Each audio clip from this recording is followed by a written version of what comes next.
What's up, y'all, and welcome to another episode of Your Hair Made Simple, the podcast where we encourage you to embrace your natural hair with clarity, confidence, and courage. I'm your host, Shannon, and today I'm excited for another amazing episode. I have with me Andy Luc, who is going to be our guest talking about navigating the natural hair experience for Black men in corporate spaces. He has worked in consulting, in the financial services industry, as well as technology for over the last 20 years. And had some amazing stories to share with us and some amazing expertise to just lend from his experiences. So, Andy, I will turn it over to you to say hello and then kick us off with our first question. What's your hair story? Yeah, no, thank you. And thank you for having me as a guest on the show. I appreciate, having this opportunity on this platform to kind of tell my story. Absolutely. Be helpful to others, especially, I think, Black men entering the workforce and worrying about how natural hair judgment can be part of that story. Absolutely. Absolutely. So starting us off then, what is your hair story? You have some amazing, beautiful locks. How did we get here? What's the journey? Yeah, no, I don't know how far back I want to start. I don't want to start from birth. Where your locks started. Maybe that's the starting point. This is my second go around with Locs, but I think that story in and of itself is probably valuable. When I was in my senior year of college, I decided that I wanted to pursue, Locs. And at the time, this is in preparation for graduation, looking for employment. And I fell in love with Locs. But at the time, I remember, mom, my uncle, and a lot of close friends telling me that you're never going to get a job with your hair looking like that. I was like, no. So, reluctantly, one of the things I did is I actually cut my hair. And I had a very typical short haircut to interview for jobs and get employment. And I ended up landing at a startup doing data and analytics work.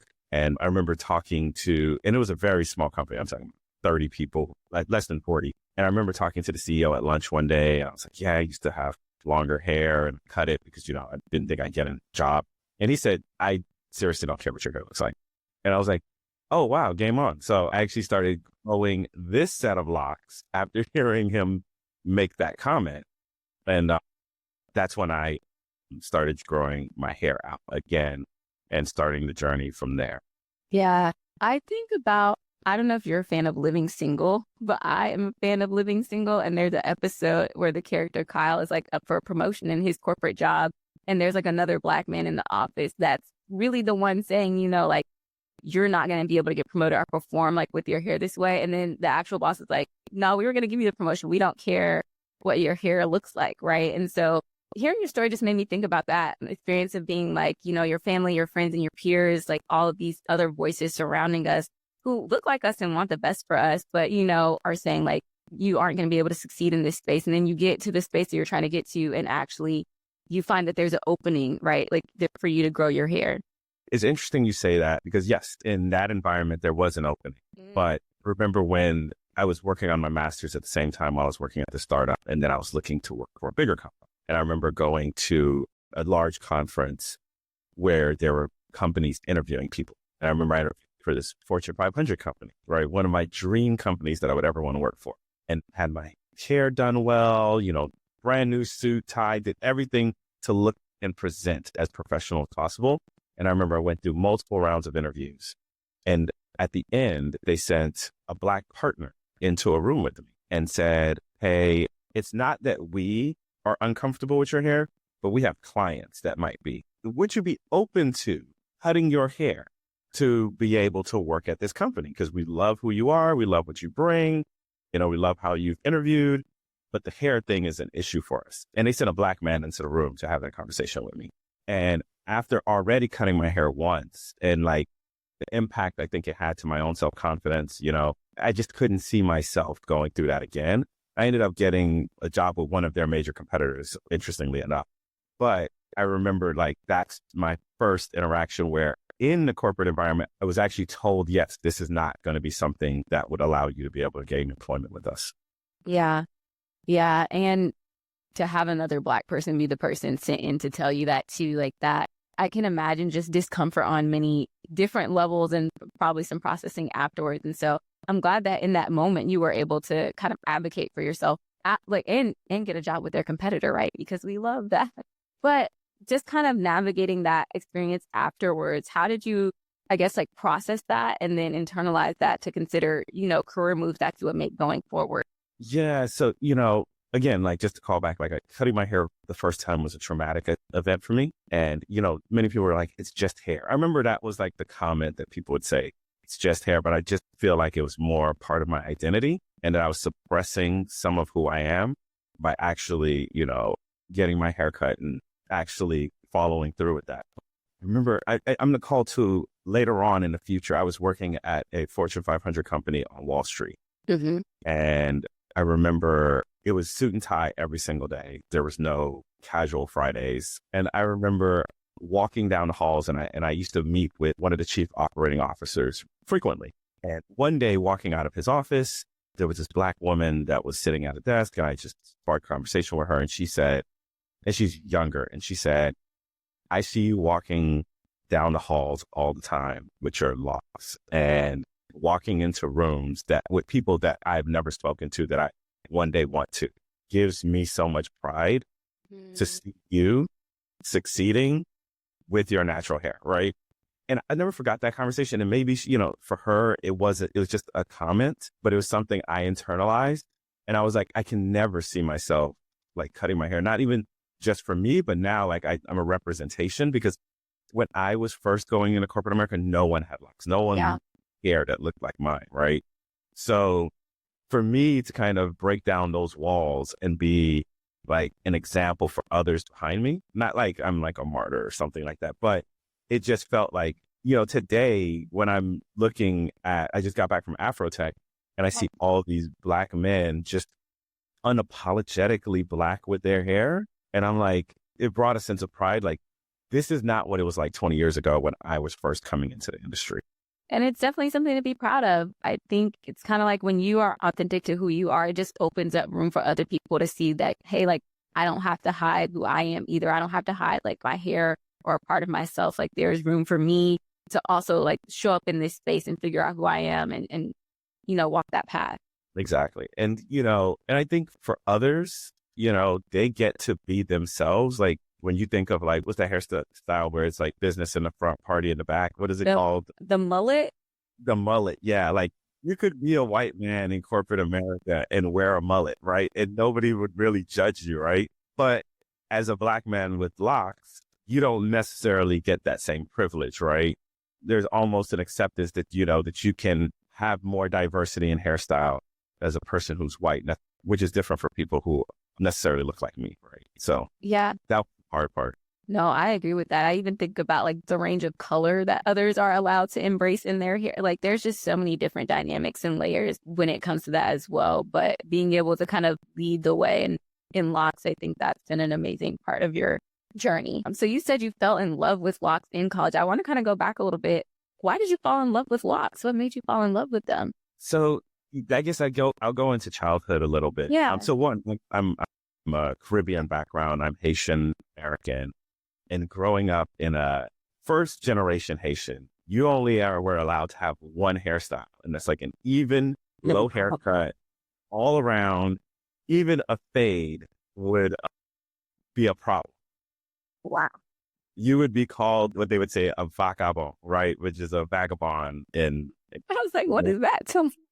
Right. So I didn't really have the ability to express myself in my hair, right? Because my mom, for her coming to America, she's like, hey, people are going to judge you. This hairstyle is an appropriate hairstyle. You should this is what I want my son to look like every single day as he navigates the United States of America, right? And so she put a lot on me in that way. So when I went to college, I kind of felt like I could break out a little bit. So I started wearing braids. Well, first I started getting fades, right? Which was funny because it's just like a normal haircut. Then I started getting braids, and then I just started testing out different things. I used to get like really crazy hairstyles with my braids. I used to rock an afro at one point. And then, I was always intrigued with locks, right? Like it was just something that like I never, like my mom would have never accepted. But like, I'm in my last year of college. I'm 22 years old. I'm a grown man. Like, shouldn't be scared of my mom at this point, even though I might be a little scared of her. Everybody's still scared of their mom at that point. Yeah. So, at this point, I'm like, hey, like I need to come into my own. And like, this is something I want to do. And it's my last year of college, right? when else can you express yourself if not in a college environment? So I went with Locs and I was like, I love this, right? Which made it even harder when Yeah. when it was time to like cut it, unfortunately. But yeah, I remember just falling in love with the hairstyle and being like, this is just like, you just feel like it felt like home, right? I think that's like the best way I could describe having locks. And I've had them for, I don't know, it's been, I think I started this set in 2006. Wow. So I'm like, For almost yeah, 20 years. What is that? yeah, 20 years right now. yeah, which is crazy to say. I mean, obviously I've done big cuts to it, but I've never like cut off the core set of the lock. So yeah, it's been quite a long time now. Yeah. And when you started, so how did you start them? And did they twist? Did they like crochet them? What was the method? Yeah, so I initially started with palm rolls, Okay. right, twists, which my hair, like going back, I would have probably taken a different path Ooh, because I do interlock now, which okay. I feel like is much easier for me for maintenance, especially with my scalp. But going into it, being new to it, I think there wasn't a lot of information on the internet, right? So I just went down the palm roll path. And I remember, I would just get it retwisted every 4 weeks because I used to struggle with like washing and dandruff and a lot of these things. So I thought like every 3 to 4 weeks felt like a good time to go back, get it washed, retwisted, and then maintained. And I remember they started off very, very small, right? So I was a little self-conscious about it until they got to a length that I felt kind of comfortable with. Yeah.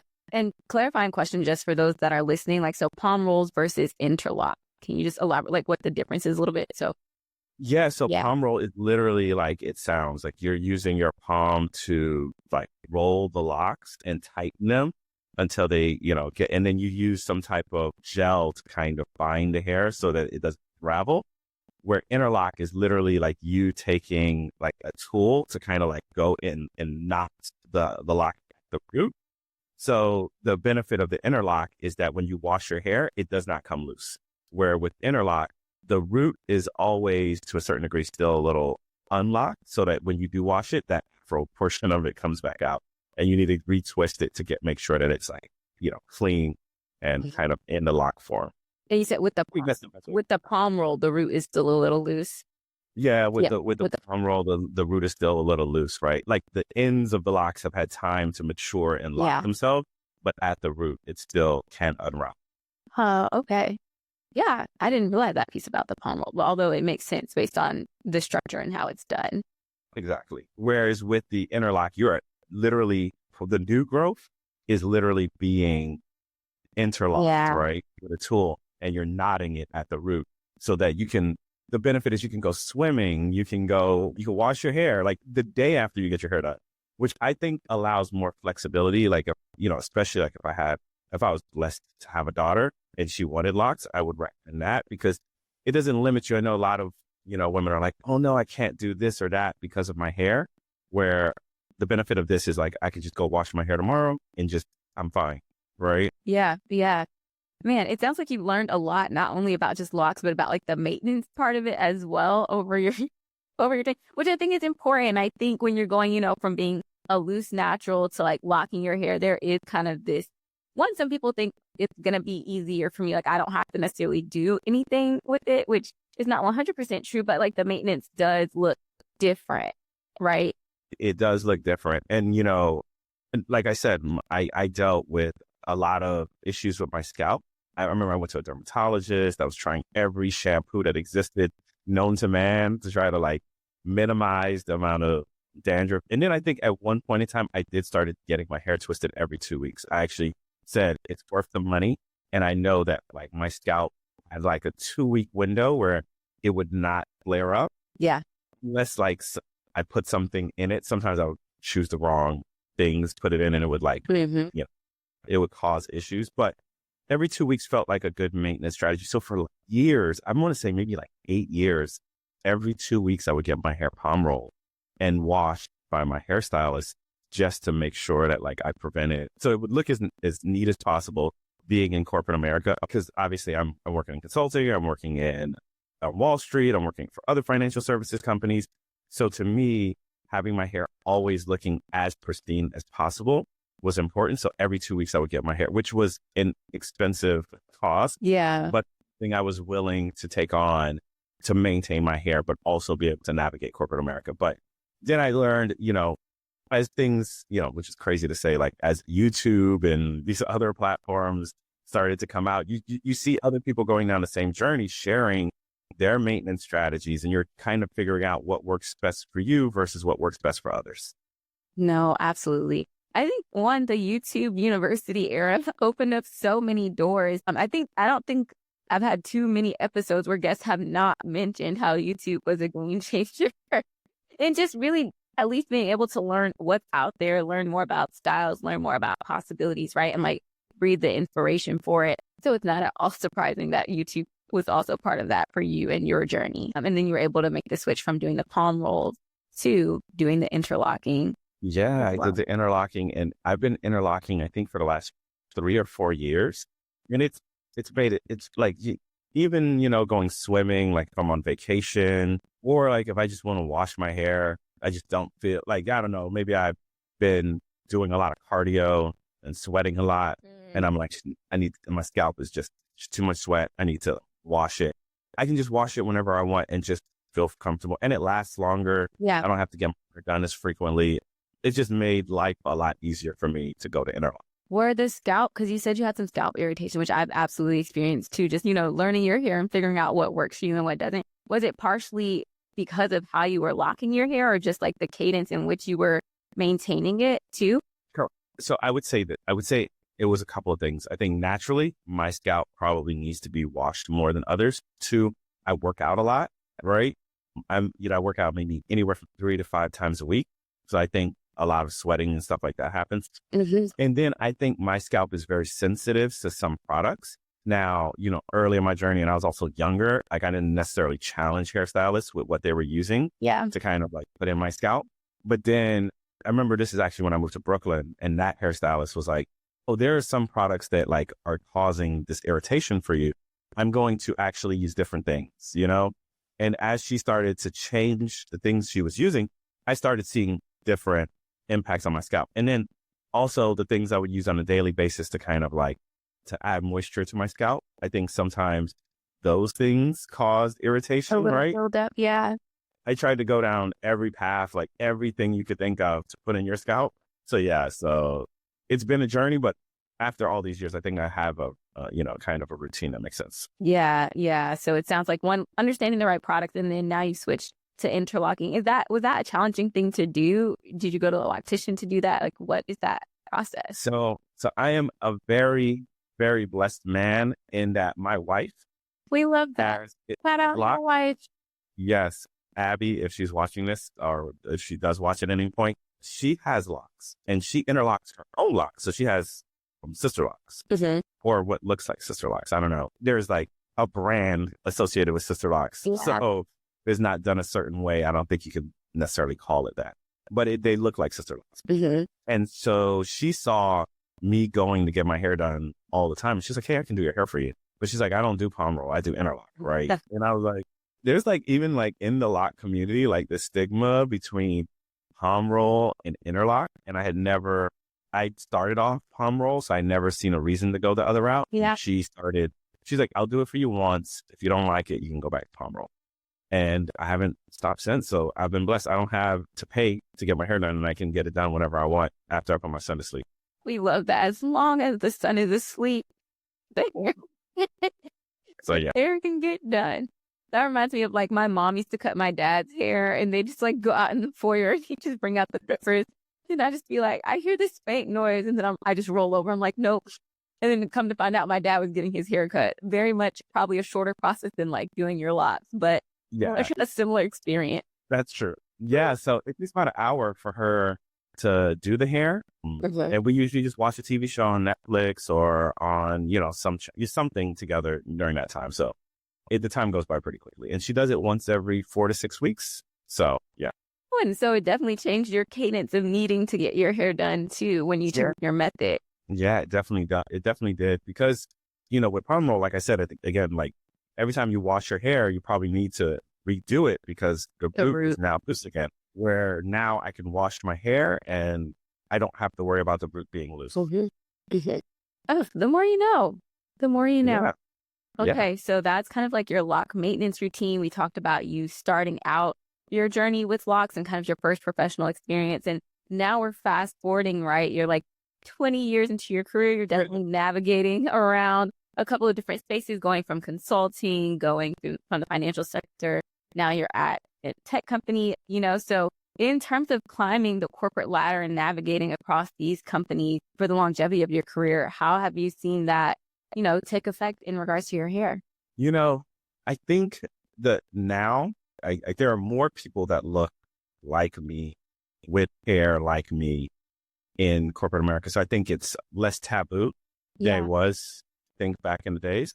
And also, you can see, like, I think corporate America has changed a lot. Like, when I came into corporate America, I think I wore a suit and tie every day for like the first decade of my career, right? Yeah. Now I'm wearing a hoodie in the office, Now it's right? the tech hoodie.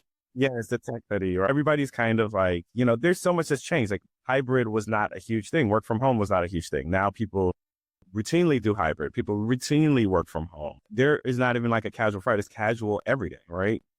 So I think you are able to come to work more as yourself today than I think you could back when I first started. Also, I think Gen Z has probably been a huge contributor to that, right? Like Gen Z like demands more than I think millennials did when we first started.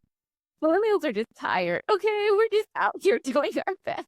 I know, but every time I hear a story about a Gen Z in corporate America, they're like, no, like, this is who I am, or this is what I demand. And I'm like, well, wow, like, go for, go you, Yeah. right?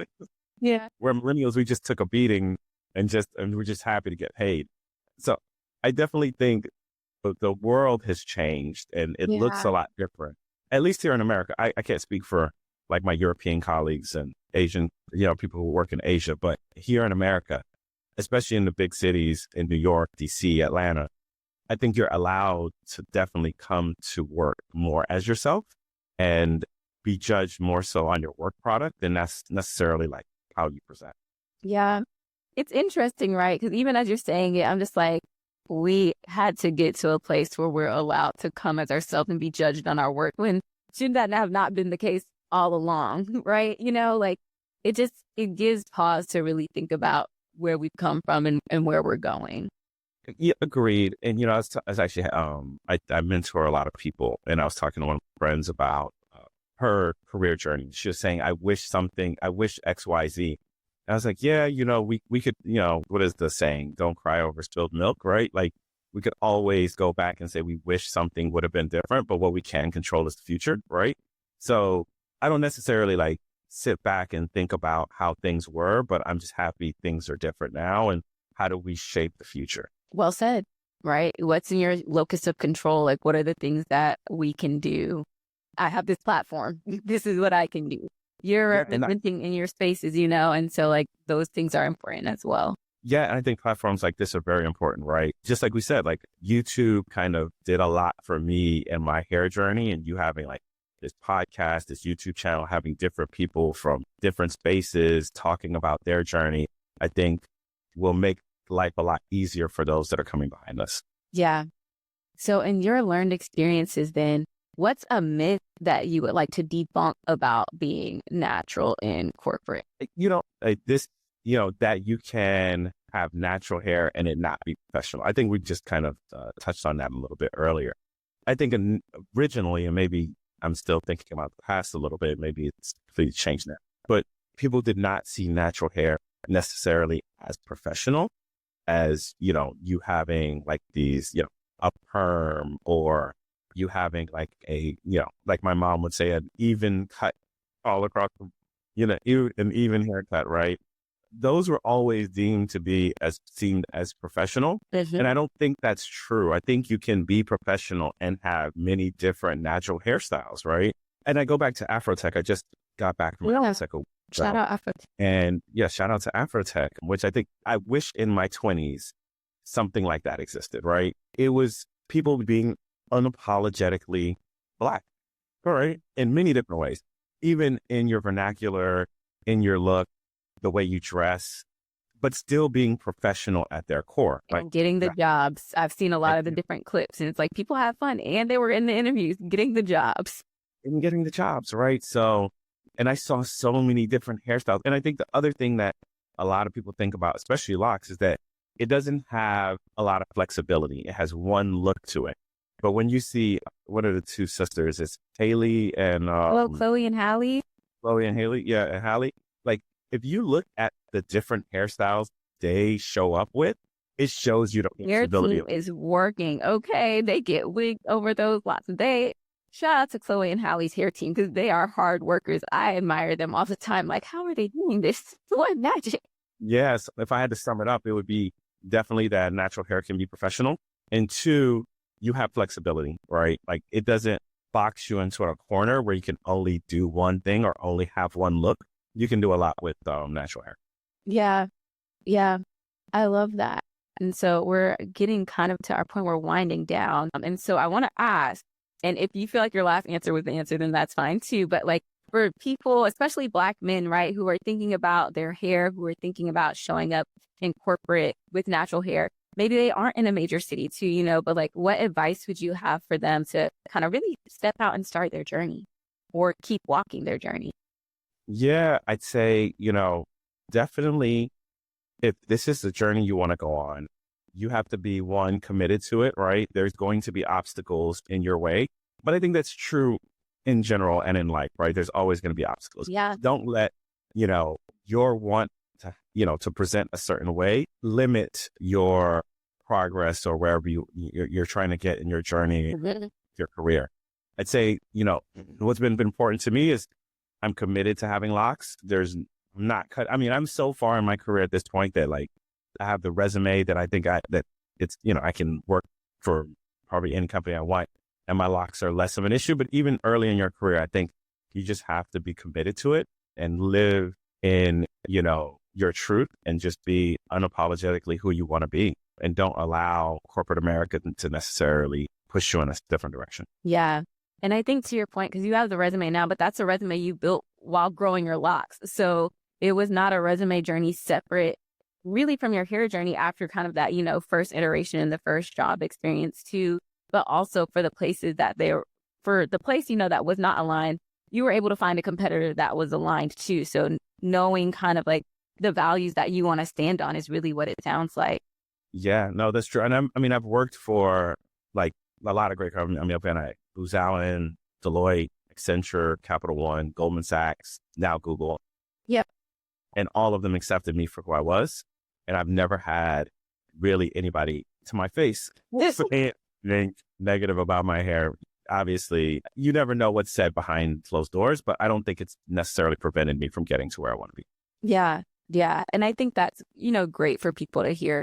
Walking with confidence, walking in your values, finding the aligned spaces, and moving with the authenticity that you're hoping to claim. Yeah.